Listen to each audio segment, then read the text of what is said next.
If you enjoyed this podcast, please consider liking, sharing, and subscribing to the channel.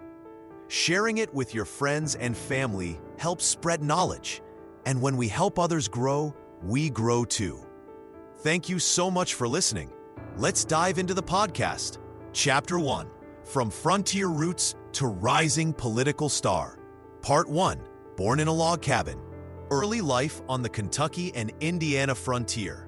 The year 1809 brought harsh winter winds to the Kentucky wilderness when Nancy Hanks Lincoln gave birth to her second child in a one-room log cabin. Thomas Lincoln, the boy's father, had built this simple shelter with his own hands from oak logs, chinked with mud and stone. The cabin measured just 16 by 18 feet, with a dirt floor and a single window covered by greased paper. Here, Abraham Lincoln entered a world where survival meant everything and comfort meant nothing. Thomas Lincoln was a restless man, always searching for better opportunities and clearer land titles. The family owned few possessions: a Bible, a copy of Pilgrim's Progress, and the basic tools needed for frontier farming. Young Abraham shared this cramped space with his parents and older sister Sarah, learning early that privacy was a luxury the frontier could not afford. The smell of wood smoke filled their days, while the sounds of wild animals echoed through the Kentucky hills at night. When Abraham turned 7, his father decided to move the family to Indiana. Thomas had grown frustrated with Kentucky's complicated land laws and the constant legal disputes over property boundaries. He also harbored deep concerns about slavery's presence in Kentucky, believing it threatened opportunities for poor white farmers like himself. The Lincoln family loaded their few belongings onto a wagon and crossed the Ohio River into the Indiana Territory. Their new home in Spencer County, Indiana, proved even more challenging than Kentucky. Thomas immediately began clearing dense forest to create farmland, a back-breaking task that required the entire family's help. Abraham learned to swing an axe before he could properly write his name. The work was endless: cutting trees, pulling stumps, building fences, and planting crops between the remaining tree roots. The frontier offered little in terms of formal education. Schools were rare, teachers came and went, and children were needed for farm work more than book learning.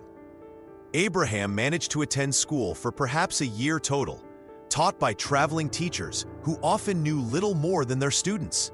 However, the boy showed an unusual hunger for learning that set him apart from his peers. Tragedy struck when Abraham was just 9 years old. His mother, Nancy, fell ill with what frontier people called milk sickness, caused by cows eating poisonous white snakeroot plants. Without doctors or proper medicine, families could only watch helplessly as loved ones suffered. Nancy Lincoln died in October 1818, leaving Abraham, Sarah, and Thomas to face the harsh frontier winter alone. The loss of his mother marked Abraham profoundly. He helped his father build her coffin and dig her grave. The experience taught him about death's sudden arrival and life's fragility. It also deepened his natural tendency toward melancholy, a trait that would follow him throughout his life. Yet this early encounter with profound loss also strengthened his capacity for empathy and understanding of human suffering. Thomas Lincoln remarried the following year to Sarah Bush Johnston, a widow with 3 children of her own. The new stepmother brought warmth, organization, and most importantly, books into Abraham's life. She encouraged his reading and recognized his intellectual gifts, even when others saw them as impractical for frontier life. These formative years on the Kentucky and Indiana frontier shaped Lincoln's character in fundamental ways. He learned the value of honest work, developed deep empathy for common people's struggles, and gained first-hand knowledge of how ordinary families survived in a developing nation. The combination of hardship and hope that defined frontier life would later inform his approach to national leadership during America's greatest crisis. Part 2. Self-Education and Early Careers. Law, politics, and family life.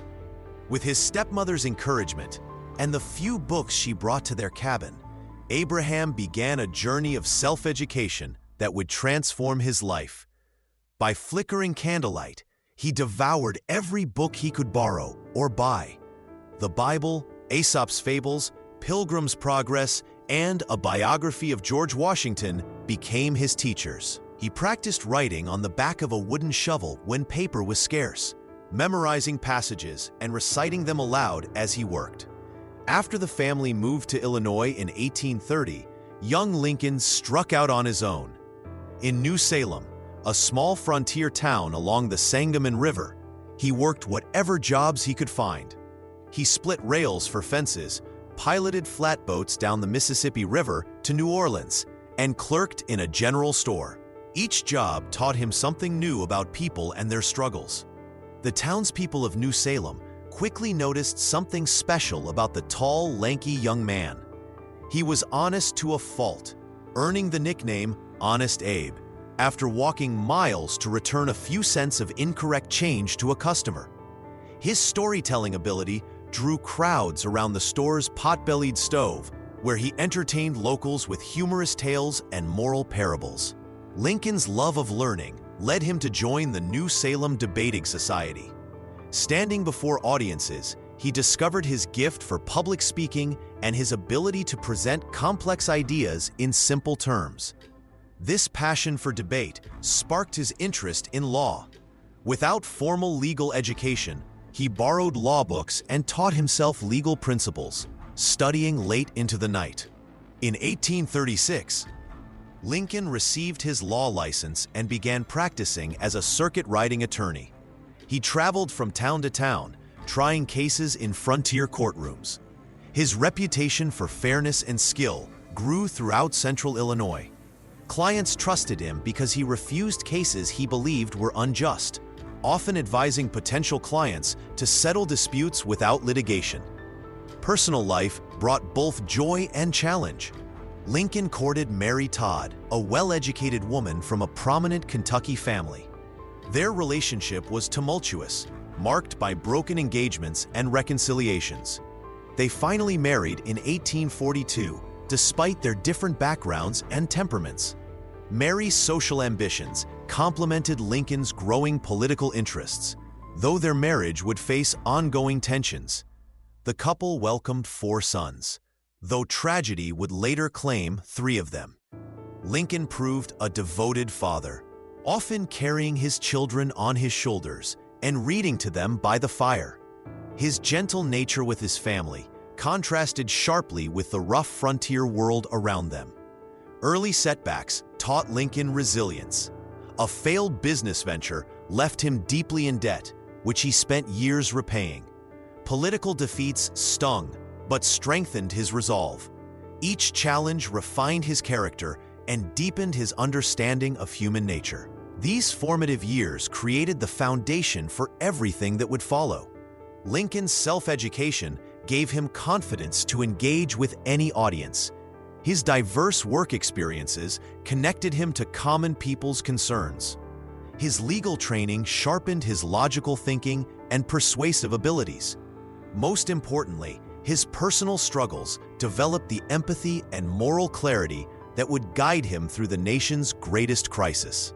Part 3. Entering Politics, Illinois Legislature and Early Legal Success.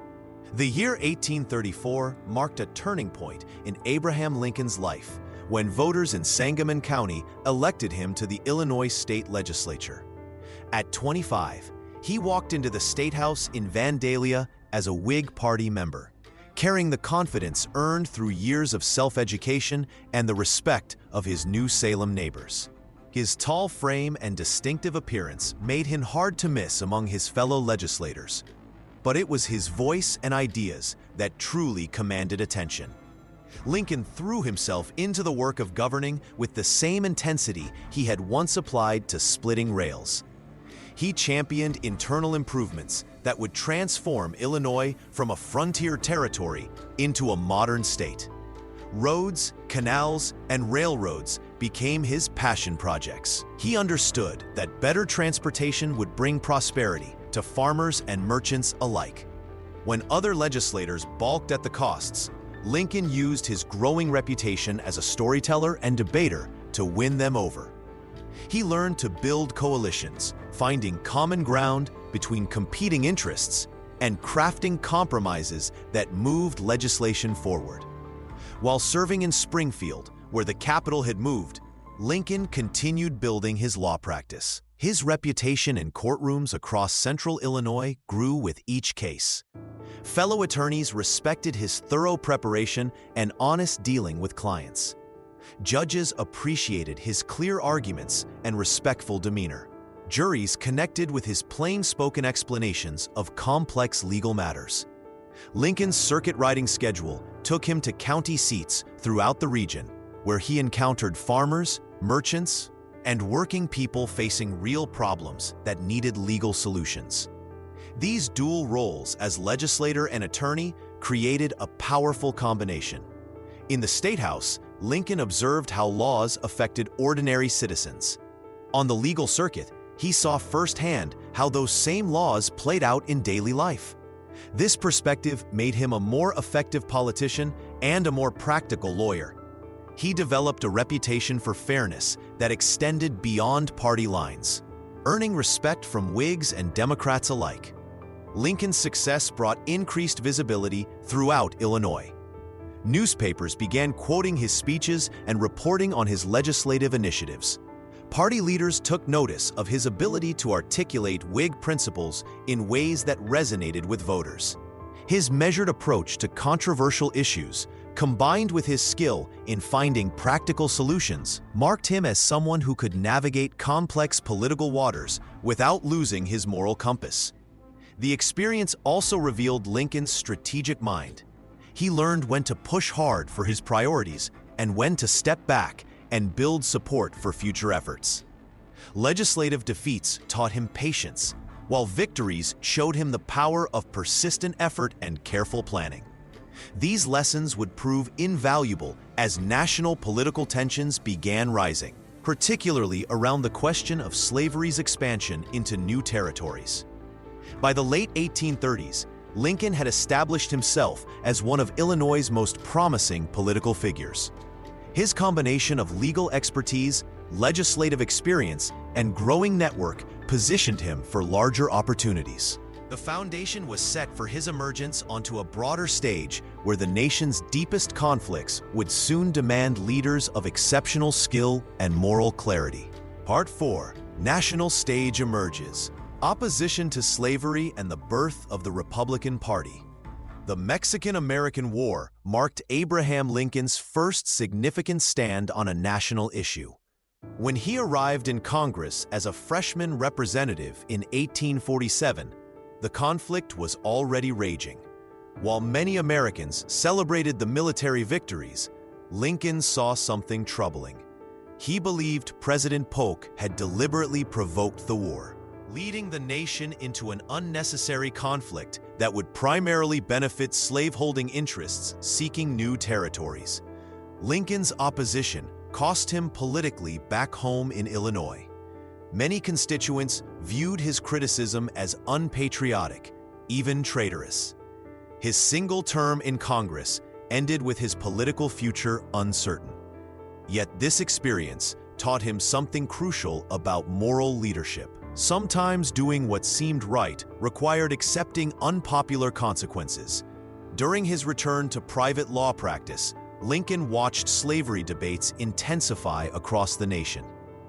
The Missouri Compromise had maintained a delicate balance since 1820, keeping slavery contained to specific regions. This arrangement troubled Lincoln, but he accepted it as a necessary compromise to preserve the Union. Then came 1854 and the Kansas-Nebraska Act. Senator Stephen Douglas proposed allowing new territories to decide the slavery question through popular sovereignty. This would potentially open vast western lands to slavery, destroying the careful restrictions that had existed for decades. The legislation passed, and Lincoln felt something shift inside him. The Kansas-Nebraska Act awakened Lincoln's dormant political ambitions. He began speaking publicly again, traveling across Illinois to address crowds about slavery's dangers. His arguments weren't based on immediate abolition, which he knew most voters wouldn't accept. Instead, he focused on containing slavery's spread, arguing that the founders had intended it to eventually die out naturally. Lincoln's speeches drew larger crowds as violence erupted in Kansas Territory. Pro-slavery and free state settlers clashed brutally, proving that popular sovereignty meant chaos rather than democratic decision-making. Each bloody incident vindicated Lincoln's warnings about slavery's expansionist nature. In 1856, Lincoln joined the newly formed Republican Party. This coalition brought together former Whigs, anti-slavery Democrats, and various reform groups united by one principle: stopping slavery's expansion. Lincoln became one of Illinois' most prominent Republican voices, combining legal expertise with passionate moral arguments. His rhetoric evolved during these years.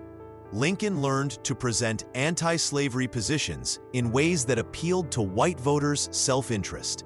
He argued that slavery's expansion would harm free white workers by forcing them to compete with unpaid slave labor. This economic argument resonated more broadly than pure moral appeals. By 1858, Lincoln had transformed from a local politician into a regional leader with growing national recognition. His careful positioning between radical abolitionists and pro-slavery Democrats created space for moderate voters uncomfortable with both extremes. This strategic approach would soon bring him face-to-face with Stephen Douglas in debates that would capture the entire nation's attention and establish Lincoln as a serious contender for higher office. Part 5. The Lincoln-Douglas Debates, Sparking National Recognition. When Abraham Lincoln announced his challenge to Senator Stephen Douglas in 1858, few expected the tall, lanky lawyer from Springfield to create such a sensation. Douglas was a political giant, known as the Little Giant for his short stature but towering influence in national Democratic politics. He had crafted the Kansas-Nebraska Act and championed popular sovereignty, the idea that territories should decide the slavery question for themselves. Lincoln knew he faced an uphill battle. Douglas commanded wealth, party machinery, and national recognition. Yet Lincoln sensed an opportunity. The Republican Party was gaining strength, and many Illinois voters grew uncomfortable with Douglas's shifting positions on slavery. When Lincoln accepted the Republican nomination, he delivered his famous House Divided speech, declaring that the nation could not endure permanently half slave and half free. The two men agreed to 7 public debates across Illinois during the summer and fall of 1858. These weren't intimate gatherings, but massive outdoor spectacles. Thousands traveled by wagon, train, and foot to hear the candidates clash. Entire towns shut down on debate days. Newspapers sent reporters from across the country, spreading the exchanges to a national audience hungry for political drama. The debates revealed stark contrasts in both style and substance. Douglas was polished, confident, and theatrical. He wore fine clothes and arrived in private railroad cars with brass bands announcing his presence. Lincoln appeared in his rumpled suit, telling folksy stories that made crowds laugh while delivering pointed arguments that made them think. Their fundamental disagreement centered on slavery's future. Douglas argued that popular sovereignty represented true democracy, letting each territory choose its path. He insisted he didn't care whether slavery was voted up or voted down. Lincoln countered that slavery was morally wrong and must not spread to new territories. He walked a careful line, opposing slavery's expansion while reassuring voters he wouldn't interfere with it where it already existed. The Freeport debate proved particularly significant. Lincoln pressed Douglas on whether territories could exclude slavery despite the Dred Scott decision. Douglas's answer satisfied Illinois voters, but alienated Southern Democrats who would later split the party.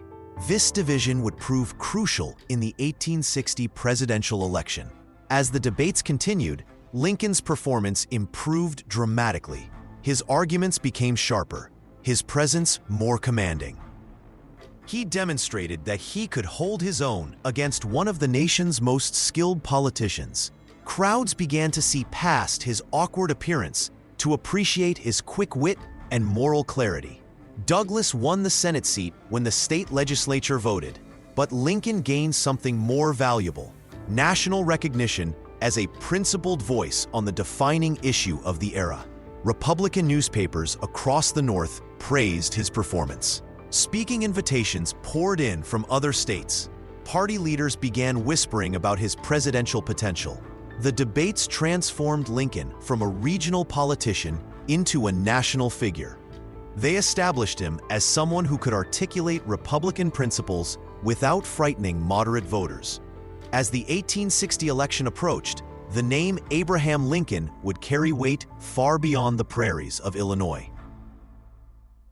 Chapter 2: The Election That Shook the Nation. Part 1: The Cooper Union Address, Defining Lincoln's Presidential Vision. The cold February evening of 1860 found Abraham Lincoln stepping off a train in New York City, carrying with him a carefully prepared speech that would change the course of American history. For months, Lincoln had pored over dusty history books and legal documents in his Springfield law office, researching the views of America's founders on slavery. He knew this speech at Cooper Union would be his chance to prove himself to the sophisticated Eastern Republicans who still saw him as a rough frontier lawyer. Lincoln faced a delicate challenge that night. Many Republicans viewed him as too radical after his House-divided speech, while others thought he lacked the polish needed for national leadership. The Democratic press had painted him as a dangerous extremist who would destroy the Union. Standing before an audience of influential New York politicians and intellectuals, Lincoln needed to thread the needle perfectly. His approach was methodical and brilliant. Rather than rely on emotion or grand gestures, Lincoln presented a lawyer's case built on historical evidence. He walked his audience through the voting records and writings of the 39 men who signed the Constitution. One by one, he showed how these founders had consistently voted to restrict slavery's expansion into new territories. 21 of them, he demonstrated, had explicitly supported federal power to limit slavery's spread. The audience sat transfixed as Lincoln dismantled Southern arguments with quiet precision. He proved that the founders never intended for slavery to expand unchecked across the continent. His voice remained calm and measured, but his logic was devastating to those who claimed the Constitution protected slavery's growth. Lincoln then turned his attention to his fellow Republicans, urging them to stand firm on principle while avoiding unnecessary provocation. He rejected calls for compromise that would abandon the party's core mission of stopping slavery's expansion. Yet he also dismissed radical voices demanding immediate abolition. His message was clear: Republicans must hold their ground on the territories while respecting slavery where it already existed. The speech's final moments crackled with controlled passion.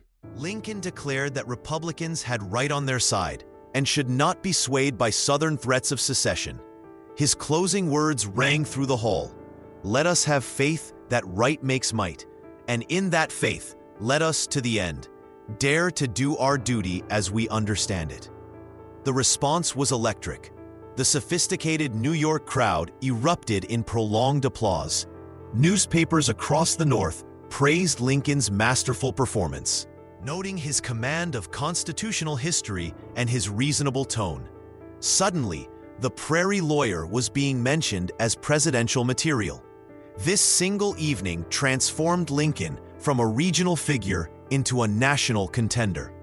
The speech proved he could match any politician in intellectual rigor while maintaining the moral clarity that defined the Republican cause. As word of his triumph spread, Republican leaders began to see Lincoln as the perfect candidate for 1860, principled yet moderate, learned yet accessible. The path to the White House had opened before him. Part 2: Republican nomination and the election of 1860. The Republican National Convention in Chicago promised to be a fierce battle. In May 1860, William Seward of New York entered as the clear favorite, commanding the loyalty of most party insiders. His decades of Senate service and powerful political machine seemed to guarantee his nomination. Yet beneath the surface, doubts festered about his electability. Seward carried heavy baggage from years of radical anti-slavery speeches. His talk of irrepressible conflict between North and South had branded him as too extreme for moderate voters. Party leaders worried that nominating Seward would drive away the very swing voters Republicans needed to win. They craved someone fresh, someone untainted by the harsh rhetoric that had poisoned previous campaigns. Lincoln's team worked tirelessly behind the scenes. Led by the shrewd David Davis, they positioned their candidate as the perfect compromise. Lincoln opposed slavery's expansion like all Republicans, but he had never called for immediate abolition. His humble origins appealed to working-class voters, while his legal career reassured business interests. Most importantly, he came from Illinois, a crucial swing state that could tip the entire election. The convention hall buzzed with tension as delegates cast their first ballots. Seward led, but fell short of the majority needed for nomination. Lincoln trailed in second place, exactly where his managers wanted him. During the break between ballots, Davis and his allies worked the floor frantically, promising cabinet positions and federal jobs to wavering delegates. The second ballot brought Lincoln closer. Pennsylvania and Ohio began shifting toward the prairie lawyer, sensing the growing momentum. When the third ballot concluded, Lincoln had secured enough votes to claim the nomination. The crowd erupted in celebration, while Seward's supporters sat stunned by their candidate's collapse. The general election presented an even greater challenge. The Democratic Party had torn itself apart over slavery, splitting into Northern and Southern factions. Stephen Douglas represented the Northern Democrats, while John Breckinridge carried the Southern banner. A fourth candidate, John Bell, led the Constitutional Union Party, appealing to moderate voters who feared sectional conflict. Lincoln faced a unique problem. His name did not even appear on Southern ballots, effectively conceding the entire region to his opponents. His campaign focused entirely on northern states, particularly the crucial swing states of Pennsylvania, Indiana, and Illinois. Republican organizers created elaborate torchlight parades and mass rallies, painting Lincoln as the candidate of free labor and national progress. The strategy worked brilliantly. While his opponents split the vote three ways, Lincoln swept the North and West. He captured less than 40% of the popular vote, but secured a commanding majority in the Electoral College. Pennsylvania's electoral votes provided the final margin of victory. Lincoln's triumph revealed the deep fractures in American politics. A candidate who received no Southern support had won the presidency, demonstrating how completely the sections had grown apart. The election results would serve as the final trigger for Southern secession, transforming political victory into national crisis. Part 3. Secession begins. The Deep South responds to Lincoln's victory. The news of Lincoln's victory spread across the South like wildfire, igniting fears that had been smoldering for decades. Within hours of the election results reaching Charleston, South Carolina's political leaders gathered in urgent meetings. They had prepared for this moment, knowing that a Republican president would spell doom for their way of life. The cotton economy depended entirely on enslaved labor, and wealthy planters controlled the state's politics with iron determination. South Carolina's secession convention met on December 20th, 1860, in a packed hall filled with cheering delegates. The vote was unanimous, 169-0. Church bells rang throughout Charleston as crowds celebrated in the streets. For them, Lincoln represented an existential threat that required immediate action. They refused to wait and see what he might actually do in office. The domino effect began instantly. Mississippi followed on January 9, 1861, then Florida, Alabama, Georgia, Louisiana, and Texas. Each state's secession convention echoed the same fears. Lincoln's party opposed slavery's expansion, they argued, which would eventually strangle the institution to death. Fire-eating politicians like Robert Barnwell Rhett and William Yancey had spent years preparing Southern minds for this moment, painting compromise as surrender and secession as patriotic duty. Economic panic gripped the South as banks failed and cotton prices plummeted. Wealthy planters saw their fortunes threatened by the mere prospect of Lincoln's policies. They owned millions of dollars in human property and feared federal interference would destroy their investments. Poor whites, though owning no slaves themselves, had been convinced that Lincoln's election would somehow elevate Black Americans above them in society's hierarchy. Desperate efforts at compromise emerged from Washington. Senator John Crittenden of Kentucky proposed constitutional amendments that would permanently protect slavery where it existed and extend the Missouri Compromise line to the Pacific Ocean. Northern Republicans rejected these proposals, knowing they would only delay the crisis while strengthening slavery's legal foundations. Lincoln watched these events unfold from Springfield, maintaining public silence while privately agonizing over the nation's fracture. He received thousands of letters daily, some threatening his life, others begging for concessions to preserve peace. His mail required armed guards to sort safely, yet he refused to back down from his core principle that slavery should not expand into new territories. The failure of the Crittenden Compromise sealed the crisis. By February 1861, 7 states had formed the Confederate States of America, electing Jefferson Davis as their president. They established their capital in Montgomery, Alabama, and began seizing federal property within their borders. Fort Sumter in Charleston Harbor became the most visible symbol of the standoff between federal authority and state defiance. Lincoln faced an impossible situation before even taking office. Any action he took would be seen as either weakness or aggression. The constitutional crisis that had been building since the Missouri Compromise of 1820 had finally exploded into open rebellion, leaving the president-elect to inherit a fractured nation on the brink of war. Part 4. Inauguration amid division. Lincoln's warning and appeal to the nation. The nation watched with bated breath as Abraham Lincoln prepared to take the presidential oath on March 4, 1861. By this date, 7 Southern states had already left the Union, and the Confederate government in Montgomery was busy taking over federal buildings, post offices, and military installations. The mood in Washington was tense and uncertain. Lincoln himself had traveled to the capital under heavy security, with rumors of assassination plots swirling around him. The president-elect had to sneak through Baltimore in disguise during his journey, highlighting just how dangerous the political climate had become. When Inauguration Day arrived, sharpshooters positioned themselves on rooftops around the Capitol, and soldiers mingled with the crowd of spectators. Standing before a divided nation, Lincoln delivered an inaugural address that walked a careful line between strength and peace. He spoke directly to his Southern countrymen, assuring them that he had no intention of interfering with slavery where it already existed. The federal government would not attack them, he promised, but neither would it abandon its constitutional duties. Lincoln's words carried both reassurance and warning.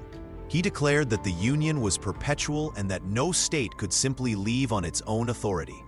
No state, upon its own mere motion, can lawfully get out of the Union, he explained in simple terms that everyone could understand. The acts of secession were legally meaningless, he argued, like trying to divorce yourself without your spouse's consent.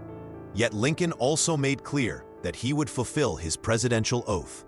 The federal government would continue to collect taxes and hold its property in all states. This meant that places like Fort Sumter in Charleston Harbor would remain under federal control, regardless of South Carolina's claims. He would not fire the first shot, but he would not surrender federal authority either. The speech reached beyond the immediate crisis to appeal for national unity. Lincoln reminded Americans of their shared history and common bonds. "We are not enemies, but friends," he declared, urging both sides to listen to the better angels of our nature rather than let passion drive them toward war. Northern newspapers generally praised the address as firm but reasonable. Many moderate Republicans felt relieved that their new president sounded presidential rather than radical. Border state politicians, however, remained nervous about Lincoln's refusal to compromise on federal authority. Southern leaders dismissed the speech as empty promises wrapped around threats of coercion. Lincoln's inaugural address accomplished several crucial goals. It reassured nervous Northern moderates that their president would not rush headlong into war. It sent a clear message to Europe that the federal government remained legitimate and in control. Most importantly, it placed the burden of starting any conflict squarely on Confederate shoulders. The new president had drawn his line in the sand. He would preserve the Union and maintain federal authority, but he would not strike first. This position would soon be tested at a small fort in Charleston Harbor, where the next chapter of this unfolding crisis would begin within weeks of his inauguration. Part 5. The Spark of War, Fort Sumter and the Beginning of Civil War. The crisis that had been building for months reached its breaking point at a small island fortress in Charleston Harbor. Fort Sumter, a federal installation surrounded by Confederate territory, became the stage where America's political divisions would explode into war. Major Robert Anderson commanded the federal garrison at Fort Sumter, a position that grew more precarious each day. The fort needed supplies desperately. Food was running low, and the soldiers faced the prospect of starvation if relief didn't arrive soon. Lincoln found himself confronting his first major test as president. Would he abandon the fort and appear weak, or would he risk triggering the war everyone feared? The president chose a middle path that revealed his careful strategic thinking. He announced plans to send supplies to the garrison, not weapons or reinforcements. This decision put the Confederates in an impossible position. If they allowed the supply ships through, they would appear to accept federal authority. If they attacked, they would be seen as the aggressors who fired the first shots. Confederate leaders in Charleston understood the trap, but felt they had no choice. General Pierre Beauregard received orders from the Confederate government to demand the fort's surrender. When Anderson refused, tensions reached their peak. On April 12, 1861, at 4:30 in the morning, Confederate batteries opened fire on Fort Sumter. The bombardment lasted 34 hours. Citizens of Charleston gathered on rooftops and balconies to watch the spectacle, treating it like a grand celebration. They had no idea they were witnessing the birth of America's bloodiest conflict. Anderson's men returned fire when they could, but their situation was hopeless. Remarkably, no one died during the bombardment itself, though 2 federal soldiers died in an accidental explosion during the surrender ceremony. The attack on Fort Sumter transformed everything overnight. Lincoln immediately called for 75,000 volunteers to put down what he termed a rebellion. The response was overwhelming. Northern men rushed to enlist, seeing the Confederate attack as an assault on the flag and Constitution itself. War rallies filled city squares across the Union states. The call for troops had an unintended consequence that changed the war's scope entirely. 4 Upper South states that had remained in the Union despite the Secession crisis now faced an impossible choice. Lincoln was asking them to provide troops to fight their southern neighbors. Virginia, North Carolina, Tennessee, and Arkansas chose to join the Confederacy rather than fight against it. Virginia's secession was particularly devastating for Lincoln. Not only did it bring the Confederate border within sight of Washington, but it also meant the loss of Robert E. Lee, the Army's most skilled officer. Lee had been offered command of Union forces, but chose loyalty to his home state instead. The attack on Fort Sumter accomplished something that months of political maneuvering had failed to achieve. It united the North behind Lincoln's leadership and gave him the moral authority to wage war for Union preservation. The South had fired the first shot, making them appear as the aggressors in the eyes of many Americans and foreign observers. What began as a political crisis over slavery's expansion had become an armed conflict that would consume the nation for 4 years. The shots fired at Fort Sumter echoed across a continent, calling millions of men to war and setting Lincoln on a path that would test every aspect of his leadership abilities. Chapter 3: Leadership in a Nation Divided. Part 1: Mobilizing for War, Rallying the Union and Early Battles. When Confederate artillery opened fire on Fort Sumter in April 1861, Lincoln faced a crisis that no president before him had ever confronted. The United States was splitting apart, and he had to build a war machine from almost nothing. The regular army numbered fewer than 16,000 men, scattered across frontier posts. Most senior officers came from the South and were resigning to join the Confederacy. Lincoln had to create an army, keep wavering states in the Union, and do it all while staying within the Constitution. Lincoln called for 75,000 volunteers to serve for 3 months. He believed the rebellion would collapse quickly once the South realized the North's determination. This call for troops pushed 4 more states into the Confederacy, including Virginia, whose departure meant Confederate forces now sat just across the Potomac River from Washington. The capital itself felt vulnerable, surrounded by Maryland, a slave state where Confederate sympathizers rioted in Baltimore and attacked Union troops. The border states became Lincoln's immediate obsession. Maryland, Kentucky, Missouri, and Delaware could tip the balance of the entire war. He moved carefully, sending federal troops to secure Maryland while publicly respecting its rights. In Kentucky, he waited for Confederate forces to invade first, then positioned Union troops as defenders rather than aggressors. When Missouri's pro-Confederate governor tried to align with the South, Lincoln supported Nathaniel Lyon's bold move to capture the state arsenal and drive rebel forces out of the capital. Constitutional questions haunted every decision. Could the president suspend habeas corpus without Congress? Could he blockade southern ports without declaring war? Lincoln chose action over legal certainty. He suspended habeas corpus along the railroad line between Washington and Philadelphia, allowing military arrests of suspected Confederate sympathizers. When Chief Justice Roger Taney ruled this unconstitutional, Lincoln ignored him. The Union's survival, he believed, justified stretching presidential powers beyond their peacetime limits. The volunteer army that assembled around Washington in the summer of 1861 was enthusiastic but unprepared.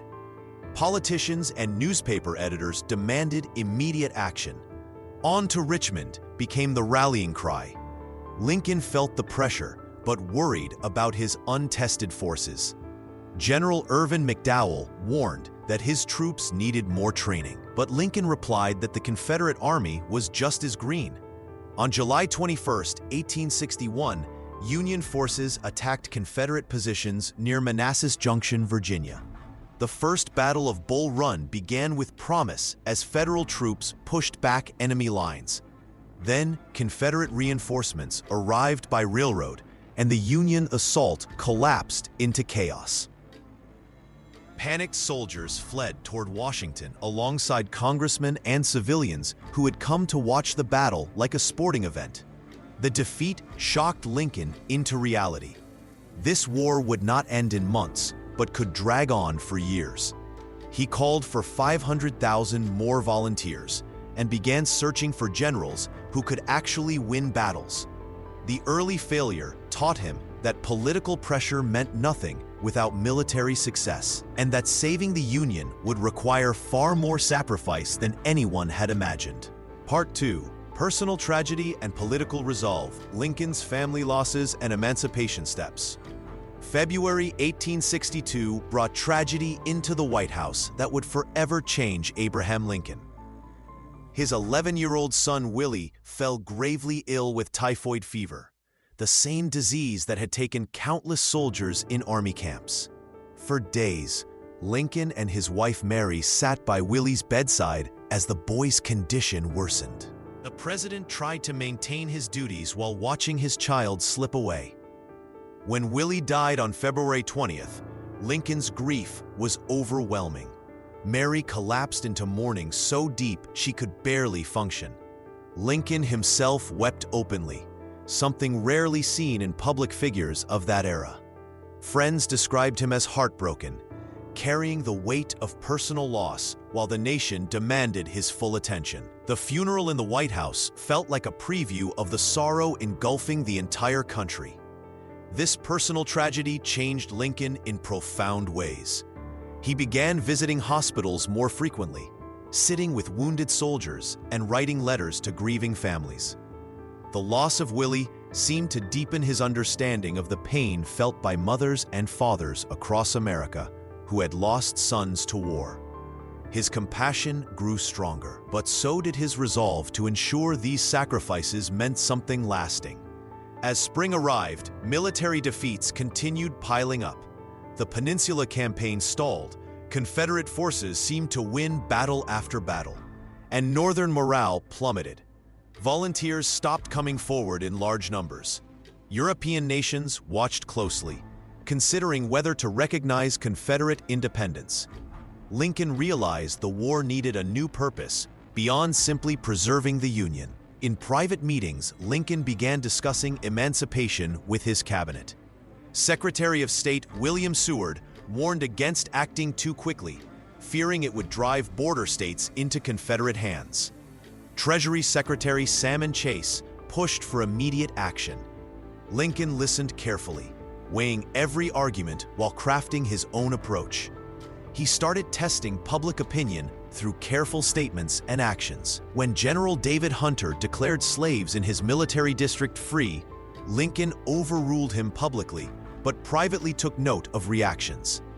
When Congress passed laws freeing slaves in Washington, D.C., and prohibiting slavery in new territories, Lincoln signed them without fanfare. Each step prepared the ground for something bigger. The president spent long nights in his office, drafting and redrafting a document that would transform the war's meaning. He knew timing was everything. Acting after military defeats would look like desperation. He needed a victory first, something to show strength rather than weakness. Personal grief and political calculation merged in Lincoln's mind. Willie's death had shown him how precious life was, how quickly everything could change. If he was going to free 4 million enslaved people, he had to act while he still could. The war had already cost so much blood that it demanded a purpose worthy of such sacrifice. This period of mourning and preparation set the stage for the most important decision of Lincoln's presidency, one that would redefine America forever. Part 3: The Emancipation Proclamation, Transforming the War's Purpose. The sound of cannon fire still echoed across Maryland's countryside when Lincoln made his move. The Battle of Antietam had ended just days before, leaving thousands dead but giving the Union something precious: victory. Not the crushing defeat Lincoln had hoped for, but enough to claim the moral high ground he desperately needed. Lincoln had been carrying a draft of the proclamation in his coat pocket for weeks, waiting for this moment. Secretary of State William Seward had warned him months earlier that announcing emancipation after a string of defeats would look like the desperate act of a losing government. Now, with Confederate General Lee's invasion of the North turned back, Lincoln finally had his chance. The cabinet meeting on September 22, 1862, began like many others. But Lincoln's announcement changed everything. He pulled out the document that would transform 4 million enslaved people from property into free human beings. Some cabinet members had been pushing for this moment, while others worried about the political consequences. Border states like Kentucky and Maryland might abandon the Union cause entirely. Northern Democrats would rage about fighting a war for black freedom rather than just preserving the Union. Lincoln understood these risks, but he also saw the opportunity. European nations, particularly Britain and France, had been considering recognizing the Confederacy as an independent nation. Making the war about ending slavery would make it nearly impossible for these countries to support the South without appearing to endorse human bondage.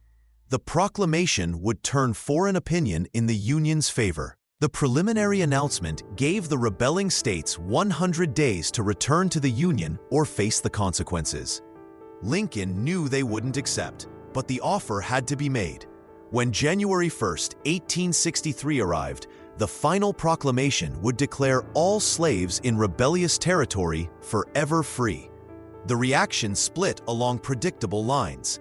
Abolitionists like Frederick Douglass celebrated, though they noted the proclamation's limitations. It freed slaves only in areas still in rebellion, not in loyal border states or Union-occupied territories. Critics called it either too radical or not radical enough. Southern newspapers denounced it as an invitation to slave rebellion and race war. But the most dramatic response came from enslaved people themselves.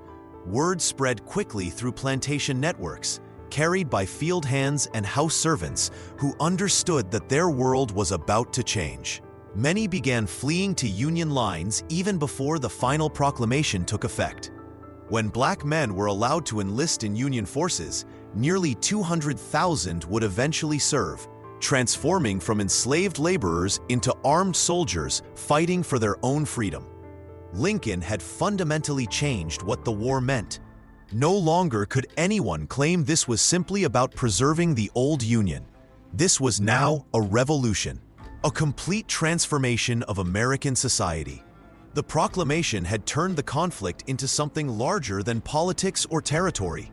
It had become a war for human freedom itself, with consequences that would reshape the nation forever. Part 4.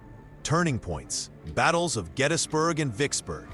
The momentum of Lincoln's transformed war faced its ultimate test in the scorching summer of 1863. 2,000 miles apart, massive armies converged on places that would become forever etched in American memory. The stakes could not have been higher. Confederate General Robert E. Lee's Army of Northern Virginia was marching north into Pennsylvania, seeking a decisive victory that might force the Union to negotiate peace. Meanwhile, Union forces under Ulysses S. Grant had been hammering at the Confederate stronghold of Vicksburg, Mississippi, for months. Lincoln watched these dual campaigns with intense focus. He understood that battlefield success would determine not just military outcomes, but the very survival of his presidency and the Union cause. The president had learned painful lessons about the importance of supporting his generals while avoiding micromanagement. When Lee's army moved north, Lincoln resisted the urge to flood his commanders with detailed instructions. Instead, he placed his trust in General George Meade, who had just taken command of the Army of the Potomac. The collision at Gettysburg began almost by accident on July 1st, when Confederate and Union forces stumbled into each other while searching for supplies. What started as a minor skirmish exploded into the largest battle ever fought on American soil. For 3 days, over 160,000 men clashed across Pennsylvania farmland. Lee's confidence led him to order frontal assaults against well-positioned Union forces. The climax came on July 3rd with Pickett's charge, a desperate Confederate attack across open ground that ended in devastating failure. While Pennsylvania farmland ran red with blood, Grant's methodical siege at Vicksburg was reaching its conclusion. The Confederate garrison, cut off from supplies and reinforcements, faced starvation. Citizens in the city dug caves to escape constant bombardment. Grant's patience and strategic vision, qualities Lincoln deeply appreciated, were about to pay dividends. News reached Washington in fragments. First came word of heavy fighting at Gettysburg, then reports of Lee's retreat. On July 4th, as the nation celebrated Independence Day, Vicksburg finally surrendered to Grant. The timing seemed providential. Lincoln received the news with quiet satisfaction, understanding immediately what these victories meant. The twin triumphs transformed everything. Lee's army, bloodied and demoralized, would never again attempt a major offensive. The Mississippi River now flowed freely under Union control. cutting the Confederacy in half. Confederate hopes for foreign recognition evaporated. In Washington, Republican morale soared, while Democrats struggled to maintain their criticism of Lincoln's war leadership. These victories gave Lincoln the political capital he desperately needed. Opposition newspapers that had been calling for peace negotiations suddenly found their arguments hollow. The president's careful support of his generals had yielded the results that changed public perception from despair to hope. As summer faded into autumn, Lincoln prepared for the next phase of his leadership, knowing that military success had finally aligned with his moral vision for America's future. Part 5. The Gettysburg Address, Defining American Democracy and Freedom. The invitation arrived at the White House in late October 1863. David Wilkes, a prominent Gettysburg attorney, asked President Lincoln to offer a few appropriate remarks at the dedication of a new national cemetery. The ceremony would honor the Union soldiers who had fallen during the bloody three-day battle that summer. Lincoln accepted. Though few expected much from what seemed like a ceremonial appearance, Edward Everett, the renowned orator and former Harvard president, would deliver the main address. Everyone knew Everett's speeches lasted hours and moved audiences to tears. Lincoln's role appeared secondary, almost an afterthought. The president would simply add a brief closing to cap off the solemn occasion. But Lincoln saw something different in this moment. The battlefield at Gettysburg had become sacred ground where American democracy itself had been tested. Over 50,000 men had been killed, wounded, or gone missing in those July days. Their sacrifice demanded more than ceremonial words. It required a wild-tested explanation of why they had died and what their deaths meant for the nation's future. Lincoln began drafting his remarks in Washington, writing slowly and deliberately. He carried the pages with him on the train to Gettysburg, revising sentences and weighing each word. Unlike his usual practice of speaking from notes, he would read this speech word for word. Every phrase needed precision. November 19th dawned crisp and clear. Crowds gathered on the hillside, where temporary graves dotted the landscape. Photographers positioned their equipment, while dignitaries found their seats on the wooden platform. Lincoln sat quietly, his tall frame folded into a chair, as Everett began his 2-hour oration about classical heroism and national sacrifice. When Lincoln's turn came, he stood and unfolded his 2 pages. His high, clear voice carried across the crowd as he spoke for just 2 minutes. He told them the living could not consecrate this ground because the dead had already done so through their sacrifice. The real work belonged to those still alive, to ensure that these men had not died in vain and that democracy would survive this terrible test. Many in the crowd seemed puzzled by the brevity. Some newspapers dismissed the speech as inadequate for such an occasion. Others, however, recognized immediately that Lincoln had captured something profound about American purpose and the meaning of democratic government. The president had reframed the entire conflict. This was not just about preserving the Union or even ending slavery. This was about proving that government of the people, by the people, and for the people could endure when challenged by those who rejected equality and freedom. The dead at Gettysburg had given their lives for an idea that all people deserved liberty and that democracy was worth defending at any cost. As Lincoln returned to Washington, his brief address began circulating in newspapers across the nation. What had seemed like a minor speech was becoming something much larger, a new definition of what America meant and why the war had to continue until victory was complete. Chapter 4. Toward Union Victory and National Rebirth. Part 1. Re-election amid war, political challenges and peace efforts. By the summer of 1864, America had grown tired of war. 3 years of brutal fighting had claimed hundreds of thousands of lives. Yet the end seemed nowhere in sight. President Abraham Lincoln faced the greatest political challenge of his career, as he sought re-election amid growing calls for peace at any price. The political landscape looked grim for Lincoln. Peace Democrats, nicknamed Copperheads, demanded an immediate end to the fighting, even if it meant accepting Confederate independence. They painted Lincoln as a warmonger who cared more about freeing slaves than saving white soldiers' lives. Meanwhile, even within his own Republican Party, radical factions criticized him for being too moderate on slavery and too lenient toward the South. The military situation made things worse. General Ulysses Grant's spring offensive had stalled into bloody trench warfare around Petersburg, Virginia.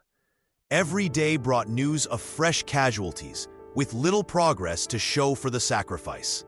Northern newspapers ran long lists of the dead and wounded, and mothers across the country mourned their sons. Many Americans began to wonder if victory was worth such a terrible cost. Into this atmosphere of despair stepped George McClellan, the Democratic nominee for president. The former Union general promised to end the war through negotiation rather than continued bloodshed. McClellan's message resonated with war-weary voters who simply wanted their loved ones to come home. His campaign rallies drew enthusiastic crowds, tired of Lincoln's stubborn pursuit of total victory. Lincoln understood that his political survival depended on military success. He worked closely with his generals to coordinate a strategy that would break the stalemate before Election Day. The president also pushed for laws allowing soldiers to vote from the battlefield, knowing that the men actually fighting the war supported continuing until victory was achieved. As autumn approached, the tide began to turn. Admiral David Farragut captured Mobile Bay, cutting off a crucial Confederate port. General William Sherman seized Atlanta, proving that Union forces could strike deep into Confederate territory. Most importantly, General Philip Sheridan's cavalry swept through Virginia's Shenandoah Valley, destroying the Confederacy's breadbasket and denying Lee's army crucial supplies. These victories transformed the political climate almost overnight. Newspapers that had criticized Lincoln now praised his steadfast leadership. Voters who had wavered began to see that victory was possible if they stayed the course. Lincoln skillfully tied military progress to his broader vision of preserving the Union and ending slavery forever. The election results vindicated Lincoln's strategy. He won decisively, carrying every state except Kentucky, Delaware, and New Jersey. More telling still, soldiers voted overwhelmingly for their commander-in-chief, rejecting McClellan despite his military reputation. The American people had chosen to finish what they started, no matter the cost. Lincoln's re-election sent a clear message to both North and South. There would be no negotiated peace that left slavery intact or the Union divided. The war would continue until Confederate surrender was complete and unconditional. This mandate would prove crucial as the final phase of the conflict began, setting the stage for the total victory that would reshape America forever. Part 2. The 13th Amendment, Abolishing Slavery Permanently. Lincoln knew his Emancipation Proclamation was only a wartime measure. A future president could reverse it with a stroke of a pen. The only way to truly end slavery was to write its abolition into the Constitution itself. This would require passing the 13th Amendment through both houses of Congress, then securing ratification from 3/4 of the states. The Senate had already passed the amendment in April 1864, but the House of Representatives had fallen short by 13 votes. Lincoln faced a daunting challenge. He needed to change the minds of enough Democrats to reach the required 2/3 majority. With his re-election secured, Lincoln threw himself into the most intense political campaign of his presidency. Behind closed doors, Lincoln worked tirelessly. He met with wavering congressmen one by one, appealing to their conscience and their sense of history. He reminded them that the nation had paid too high a price in blood to leave slavery's fate uncertain. Secretary of State William Seward joined the effort, using his considerable political skills to identify potential converts among moderate Democrats. The president understood that moral arguments alone would not be enough. He authorized his allies to offer federal jobs to lame duck Democrats who had lost their seats in November. Some would later call these deals corruption, but Lincoln saw them as necessary investments in freedom. He famously told his cabinet that such measures were not only justified, but essential for securing the greatest prize of all. As January 1865 approached, the lobbying intensified. Lincoln invited fence-sitting representatives to the White House for personal conversations. He shared stories of enslaved people he had encountered, making the abstract question of slavery painfully real. The president's allies spread throughout the Capitol, counting votes and applying pressure where needed. The atmosphere in the House chamber on January 31, 1865, was electric. Galleries packed with spectators, including many African Americans who understood what hung in the balance. As the roll call proceeded, Lincoln waited anxiously at the White House, receiving updates by telegraph. When the final tally showed 119 votes in favor and 56 against, the chamber erupted. Representatives wept openly, embraced across party lines, and acknowledged they had witnessed history. The amendment had passed by just 2 votes more than required. Lincoln later said it was the greatest victory of his political career, more meaningful even than his presidential elections. African Americans across the nation celebrated when news spread. Frederick Douglass called it the completion of the work begun at Gettysburg. For enslaved people still in bondage, the amendment represented hope that their children would never know chains. The 13th Amendment would still need ratification by the states, but Lincoln's political triumph in Congress made that outcome almost certain. He had secured what no proclamation could guarantee: slavery's permanent death in America. Part 3. The Final Campaigns, Grant's Leadership and Lee's Surrender. With the 13th Amendment securing slavery's permanent end, Lincoln now turned his full attention to winning the war itself. By spring 1864, he had found his general in Ulysses S. Grant, a man who understood that victory required relentless pressure on Confederate forces across multiple fronts. Grant's strategy was brutal in its simplicity. While he engaged Robert E. Lee's Army of Northern Virginia in a series of devastating battles through the Virginia wilderness, William Tecumseh Sherman would march through Georgia, cutting the Confederacy's supply lines and breaking its will to fight. Lincoln supported this coordinated assault despite the terrible cost in Union lives. The Overland Campaign began in May 1864 with battles at the Wilderness and Spotsylvania Courthouse. Unlike previous Union commanders who retreated after heavy losses, Grant pressed forward. "I propose to fight it out on this line if it takes all summer," he declared. Lincoln finally had a general who would not give Lee time to recover between engagements. The human cost was staggering. In 6 weeks, Grant lost 60,000 men, more than Lee's entire army. Northern newspapers called him a butcher, and war-weary families questioned whether any victory was worth such sacrifice. Lincoln felt every casualty deeply, but remained convinced that only sustained pressure would end the rebellion and prevent even greater future bloodshed. By June, Grant had pinned Lee's forces at Petersburg, beginning a siege that would last 10 months. Meanwhile, Sherman captured Atlanta in September, then began his infamous march to the sea. His army carved a path of destruction 60 miles wide through Georgia, destroying railroads, burning supplies, and demonstrating the Confederacy's inability to protect its own territory. Lincoln watched these campaigns unfold from the War Department's telegraph office, often staying late into the night awaiting updates. He knew that military victory alone was insufficient. He needed to prepare the nation for peace. Even as battles raged, he began planning how to welcome the South back into the Union without revenge or lasting bitterness. The end came suddenly in April 1865. Lee's starving army, cut off from supplies and reinforcements, could no longer maintain its lines around Petersburg. On April 9th, At a small Virginia village called Appomattox Courthouse, Lee surrendered to Brant. The terms were generous. Confederate soldiers could keep their horses and return home without fear of prosecution. News of surrender spread rapidly across the North. Church bells rang, crowds gathered in streets, and celebrations continued for days. Lincoln himself seemed transformed. The weight of 4 years finally lifted from his shoulders.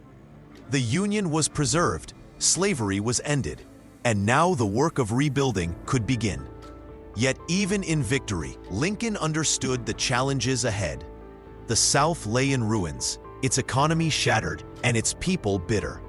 4 million formerly enslaved people needed protection and opportunity in a hostile environment.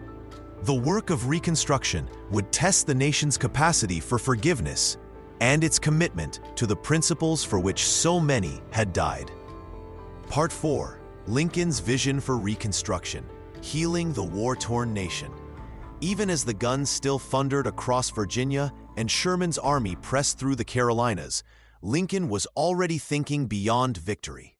The president understood that winning the war was only half the challenge. The harder task would be putting the nation back together again. By late 1863, Lincoln had crafted his plan for bringing the South back into the Union. His approach was surprisingly gentle. Any Confederate state could rejoin the Union once just 10% of its 1860 voters took a loyalty oath and accepted the end of slavery. This 10% plan reflected Lincoln's belief that most Southerners had been led astray by their leaders, not driven by deep hatred for the Union. Many in Lincoln's own Republican Party thought he was being far too kind. The radical Republicans in Congress wanted to punish the South severely. They demanded that Confederate leaders be barred from politics forever and that the federal government completely reshape Southern society. Senator Charles Sumter and Representative Thaddeus Stevens argued that the South should be treated as conquered territory, its entire political structure rebuilt from the ground up. Lincoln disagreed. He believed harsh treatment would only create lasting bitterness. "We must bind up the nation's wounds," he often said. The president wanted former Confederates to feel welcome back in the Union, not humiliated and seeking revenge. He planned to offer pardons to most Southerners who swore loyalty, keeping punishment only for top Confederate officials. Yet Lincoln was not naive about the challenges ahead. He knew that 4 million formerly enslaved people needed protection and rights in states that had fought to keep them in bondage. In his final public speech, just days after Lee's surrender, Lincoln surprised many by endorsing voting rights for educated African Americans and those who had served in the Union military. This was a careful first step, reflecting his growing belief that Black Americans deserved full citizenship. The president also grappled with practical questions. How could Southern states rebuild their shattered economies? How could Union and Confederate soldiers become neighbors again? How could white Southerners accept Black freedom and equality? Lincoln believed the answers lay in moving slowly but steadily toward justice, avoiding sudden changes that might spark new violence. His approach frustrated both sides. Radical Republicans wanted faster, more sweeping change. Many white Southerners resented any change at all. Even some African American leaders worried that Lincoln's caution would leave them vulnerable to white retaliation. The president found himself walking a narrow path between competing demands for justice, mercy, and stability. Lincoln's vision required time and his personal leadership to succeed.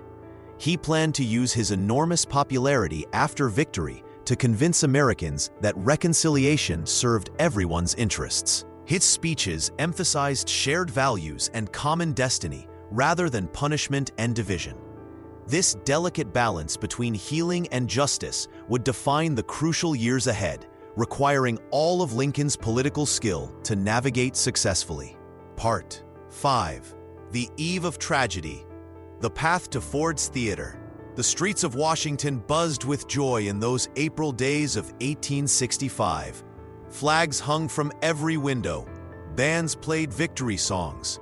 After 4 long years of bloodshed, the war was finally over. Citizens danced in the mud of Pennsylvania Avenue, celebrating Lee's surrender at Appomattox. But in the White House, Abraham Lincoln looked tired despite the triumph. On April 11th, 3 days after Lee's surrender, Lincoln stepped onto the White House balcony to address a cheering crowd below. His face showed the weight of 4 brutal years. Gray streaks lined his beard. Deep lines marked his features. Yet his voice carried hope as he spoke about rebuilding the nation. The crowd expected celebration. Instead, Lincoln talked about healing. He spoke of bringing Southern states back into the Union quickly and fairly. Most importantly, he said something that shocked many listeners. Lincoln declared that some black men should have the right to vote, especially those who had fought for the Union or could read and write. In the crowd below stood actor John Wilkes Booth, his handsome face twisted with rage. A famous performer known throughout the country, Booth came from a celebrated family of actors, but politics consumed him more than theater. He despised Lincoln with burning hatred. As Lincoln spoke about black voting rights, Booth turned to his companion and whispered, "That means citizenship for them. That is the last speech he will ever make." Booth had spent months plotting against Lincoln. Earlier plans involved kidnapping the president to exchange for Confederate prisoners. But with the war's end, kidnapping seemed pointless. Now Booth wanted revenge. He recruited conspirators who shared his fury at the South's defeat. Lewis Powell, a strong former Confederate soldier, agreed to attack Secretary of State William Seward. George Atzerodt, a German immigrant and carriage maker, would target Vice President Andrew Johnson. The security around Lincoln remained surprisingly loose. The president often walked alone or with minimal protection. He attended theater performances regularly, sitting in the same box at Ford's Theater. Everyone in Washington knew his habits. Mary Lincoln worried constantly about threats against her husband, but Lincoln brushed off concerns. He believed fate would decide his destiny.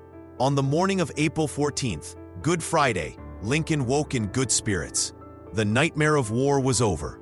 At breakfast, he told Mary about a strange dream where he saw himself on a ship moving rapidly toward an unknown shore.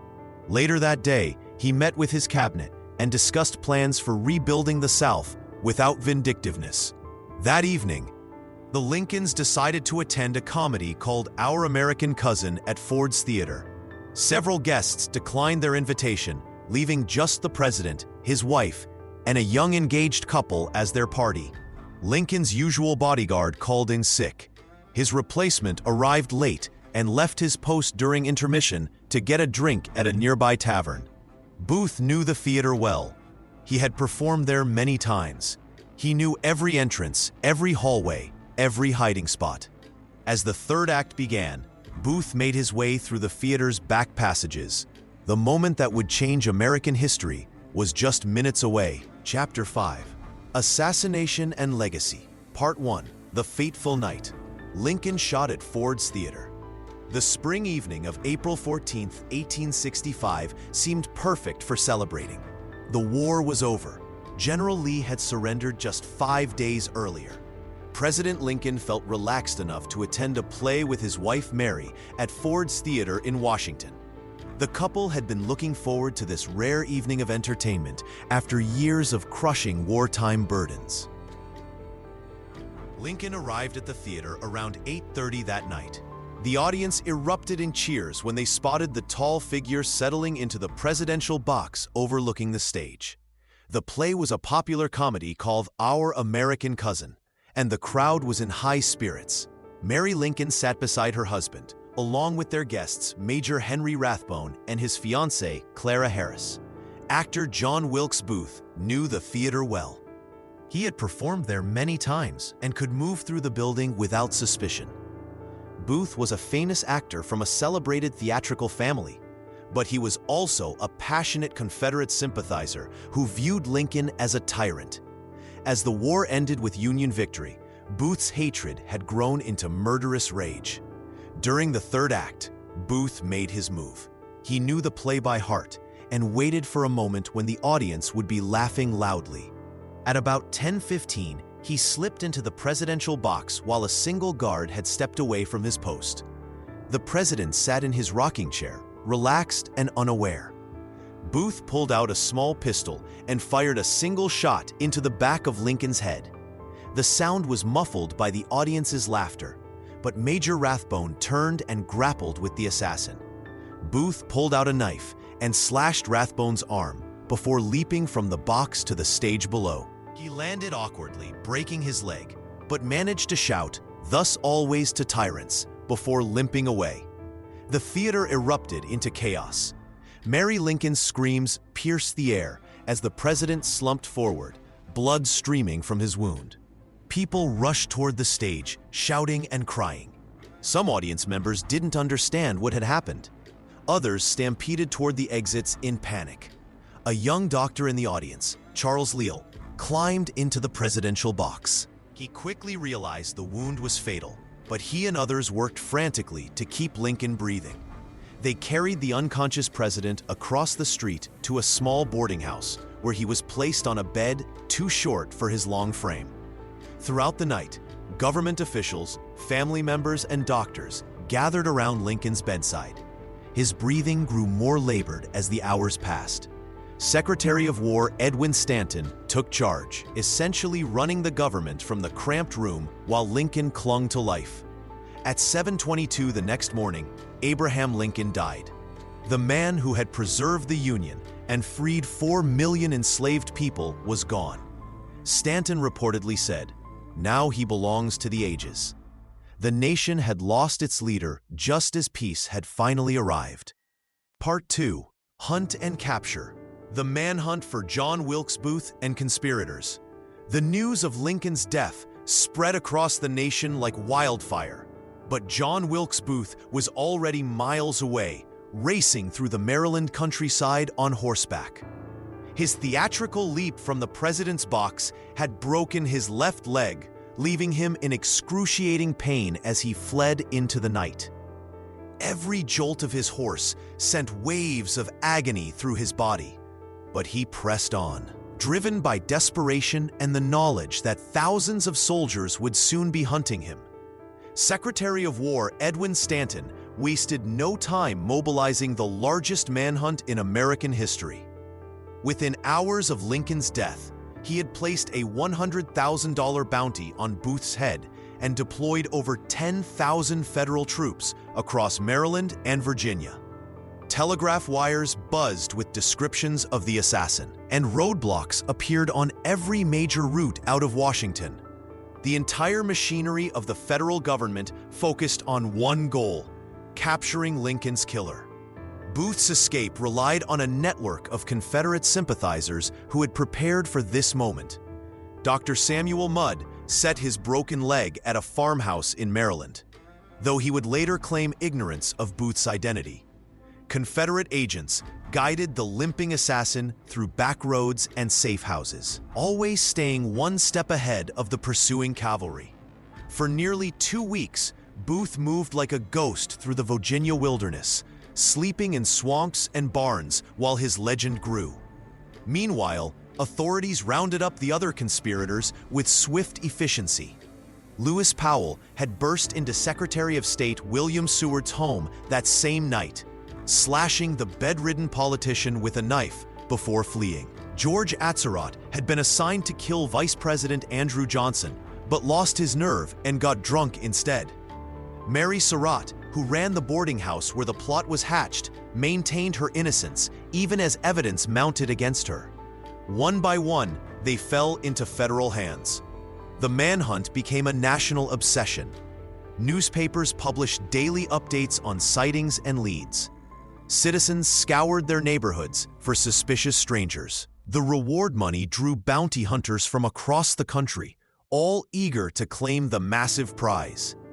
America had never witnessed such a coordinated pursuit, and the entire nation held its breath waiting for news. On April 26th, the chase finally ended at Richard Garrett's tobacco farm in Virginia. Federal cavalry surrounded the barn where Booth and his companion David Harold were hiding. When they refused to surrender, soldiers set the building ablaze. In the confusion and firelight, Sergeant Boston Corbett shot Booth through a gap in the barn wall, claiming later that God had directed his hand. Booth died on the farmhouse porch, paralyzed and gasping his final words about his hands.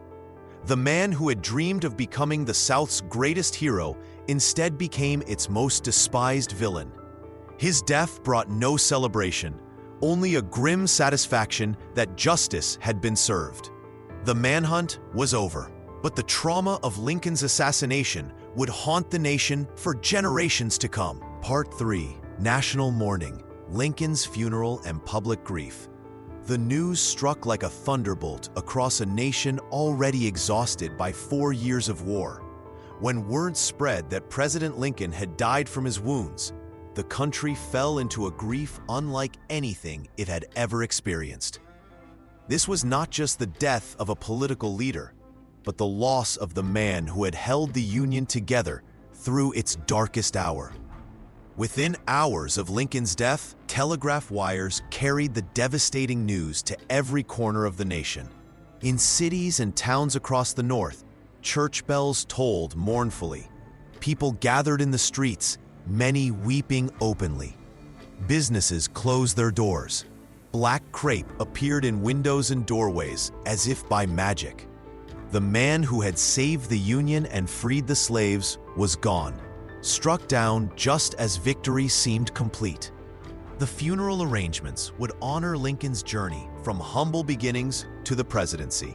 His body would travel by train from Washington back to Springfield, Illinois, following the same route he had taken as president-elect in 1861.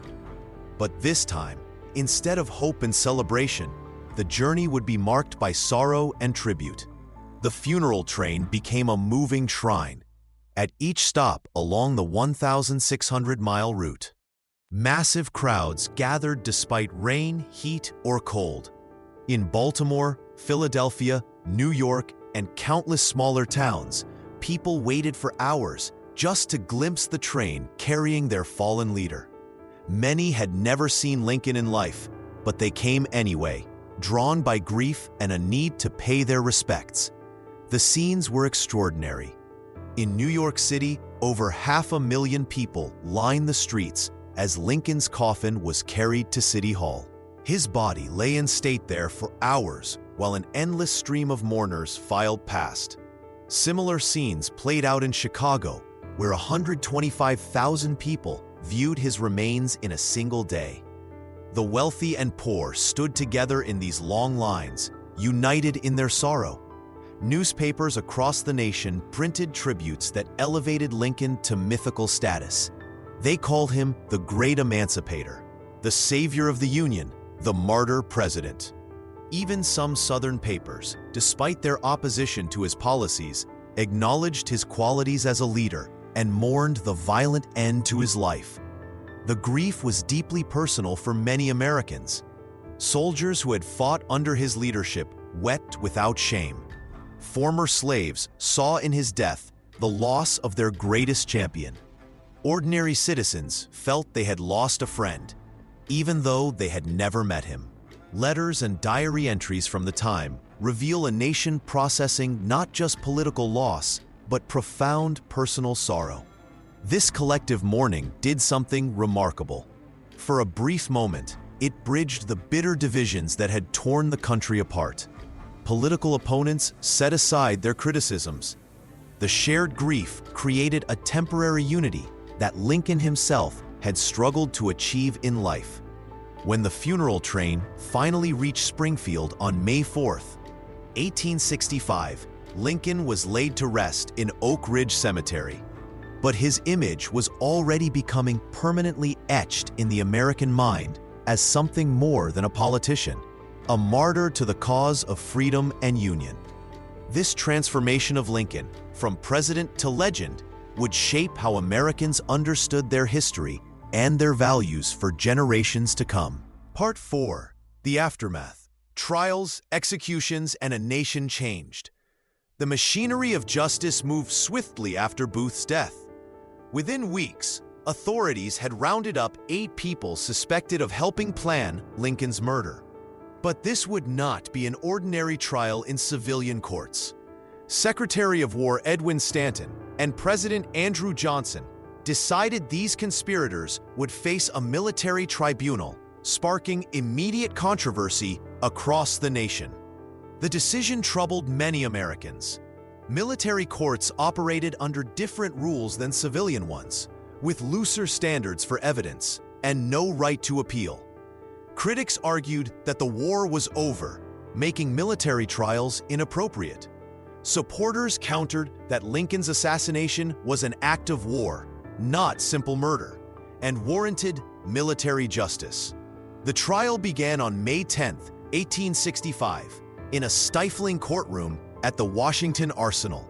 The accused sat shackled, several wearing heavy canvas hoods that covered their heads completely, except for small breathing holes. Mary Surratt, the only woman defendant, was spared this humiliation, but the sight of the others shocked observers. Even hardened reporters described the scene as disturbing.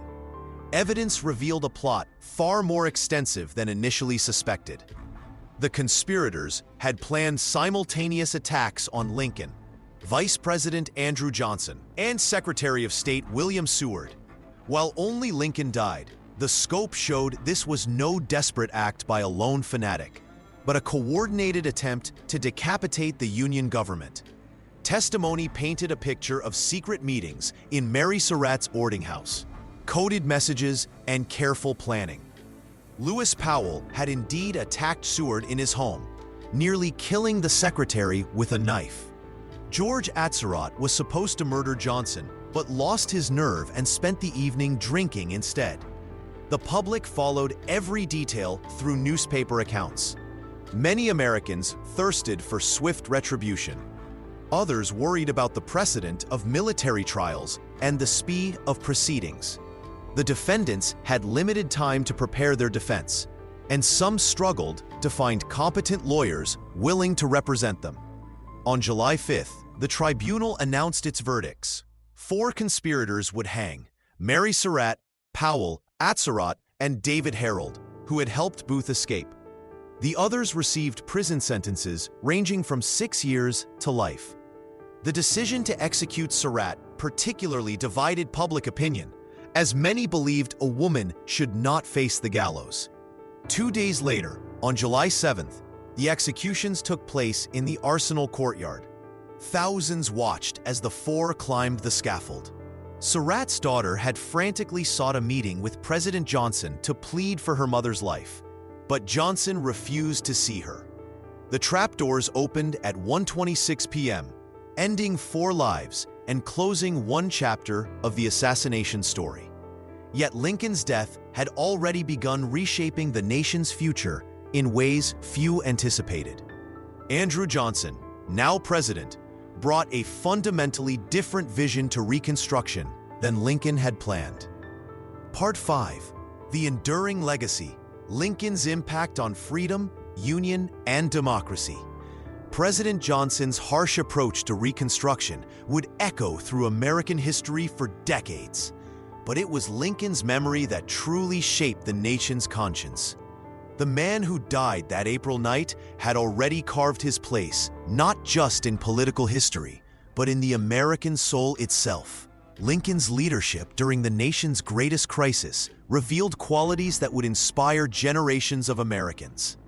His integrity shone through every difficult decision, from preserving the Union when it seemed hopeless to freeing enslaved people when it seemed politically impossible. He possessed a rare empathy that allowed him to understand both the pain of bereaved mothers and the fears of Southern farmers. This combination of moral courage and human compassion created a leadership style that transformed how Americans thought about democracy itself. The strategic vision Lincoln brought to the presidency redefined what it meant to be an American leader. He grasped that preserving the Union was not just about keeping states together, but about proving that democracy could survive its greatest test. When he signed the Emancipation Proclamation, he understood he was not merely freeing enslaved people, but fulfilling the promise that all men are created equal. This vision connected the practical work of governing to the highest ideals of human freedom. Writers and historians began crafting Lincoln's legend almost before his funeral train left Washington. Walt Whitman's poems captured the nation's grief and admiration. Sculptors and architects would eventually create the Lincoln Memorial, where his words about government, of the people, by the people, for the people, would inspire civil rights marchers a century later. Every generation found new meaning in his life and words. Modern politicians still invoke Lincoln's name when facing difficult choices about equality and governance. Civil rights leaders quoted his speeches. Presidents from both parties claim his legacy. His belief that America represented humanity's best hope for self-government resonates in debates about voting rights, immigration, and social justice. Lincoln transformed the American experiment by proving that democracy could endure even when tested by civil war. He showed that a nation founded on the idea of human equality must sometimes fight to make that ideal real. His presidency demonstrated that preserving democracy requires both unwavering principle and practical compromise, both moral vision and political skill. The rail splitter from Illinois had become something more than a president. He became the embodiment of American possibility, proof that in this country, anyone could rise to meet history's greatest challenges. His legacy reminds each generation that democracy is not guaranteed, but must be earned anew by citizens willing to defend freedom and equality. Lincoln's greatest gift to America was not just preserving the Union, but expanding its meaning to include all people in the promise of liberty.